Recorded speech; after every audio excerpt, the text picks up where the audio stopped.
দিনে কয় ঘন্টা পড়াশোনা করা উচিত? এটা একটা ভুল প্রশ্ন। দিনে কয় ঘন্টা পড়াশোনা করা উচিত এইটা প্রশ্ন না করে নিজেকে প্রশ্ন করো তোমার ব্রেন কতটা অ্যাক্টিভ। তোমার ব্রেন যদি অ্যাক্টিভ ব্রেন হয় তাহলে তুমি 4 ঘন্টার পড়া 2 ঘন্টায় করতে পারবা। একজন স্টুডেন্ট যার ব্রেন অ্যাক্টিভ সে 4 ঘন্টা পড়াশোনা করে যেই পরিমাণ পড়াশোনা করে, একজন ইনঅ্যাক্টিভ ব্রেনের স্টুডেন্ট 8 ঘন্টা পড়াশোনা করেও সেই পরিমাণ সিলেবাস কভার করতে পারে না। সো ব্রেন অ্যাক্টিভ হওয়াটা অত্যন্ত গুরুত্বপূর্ণ। ইনিশিয়ালি যদি আমরা দীর্ঘদিন পড়াশোনা থেকে দূরে থাকি তাহলে আমাদের ব্রেন অ্যাক্টিভ থাকে না। সেই ক্ষেত্রে নিজেদের ব্রেন অ্যাক্টিভ করার জন্য আমাদের পড়াশোনাটা আগে শুরু করতে হয়। শুরুর সময় আমরা যখন অনেক লম্বা সময় পড়াশোনা করেও অনেক সিলেবাস কভার করতে পারি না বা খুব কম পরিমাণ সিলেবাস কভার করি, তখন আমরা ডিমোটিভেটেড হয়ে যাই এবং পড়াশোনায় রিদমটাই ক্রিয়েট করতে পারি না, ছেড়ে দিই।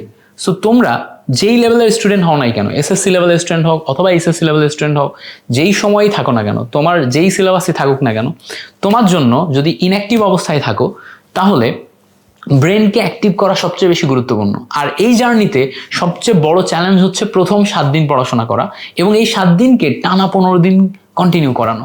তুমি প্রথম 7 দিন নিজের সর্বোচ্চ দিয়ে পড়াশোনা করার চেষ্টা করো। সর্বোচ্চ দিয়ে মানে যতটুকু সম্ভব।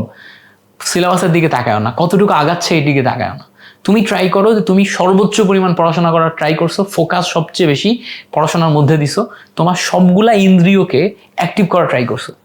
যখন অ্যাক্টিভ হয়ে যাবে তখন দেখবা যে শুরুর দিকে তুমি 8 ঘন্টায় যা পড়তেছিলা এখন তুমি 5 ঘন্টায় তা পড়তে পারো। শুরুর দিকে তুমি 8 ঘন্টায় যা পড়তেছিলা 1 মাস পরে হয়তো তুমি 3 ঘন্টায় তা পড়তেছো। সো ট্রেন মোমেন্টামের দিকে যদি আমরা চিন্তা করি, শুরুর দিকে যখন মোমেন্টাম কম থাকে তখন অনেক স্লো যায়, বাট যখন আস্তে আস্তে আস্তে আস্তে আস্তে আস্তে ভরবেগ বেড়ে যায়, ভরবেগ বেড়ে গেলে কিন্তু বেগ অনেক বাড়ে। বুঝতে পারছো?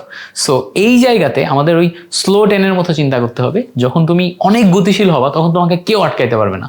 যখন তুমি গতিশীল কম, এই সময় তুমি ধুকে ধুকে চলবা, বাট ওয়েট করবা রাইট মোমেন্টের জন্য, ব্রেনকে অ্যাক্টিভ করার জন্য। এই ভিডিওটা ভালো লাগলে তোমার 5 জন বন্ধুর সাথে শেয়ার করো। 5 জন বন্ধুকে জানাই দাও আমাদের এই পেজ সম্পর্কে, চ্যানেল সম্পর্কে। তোমার লেখাপড়াতে সার্বিকভাবে হেল্প করার জন্য আমরা তোমাদের সাথে আছি।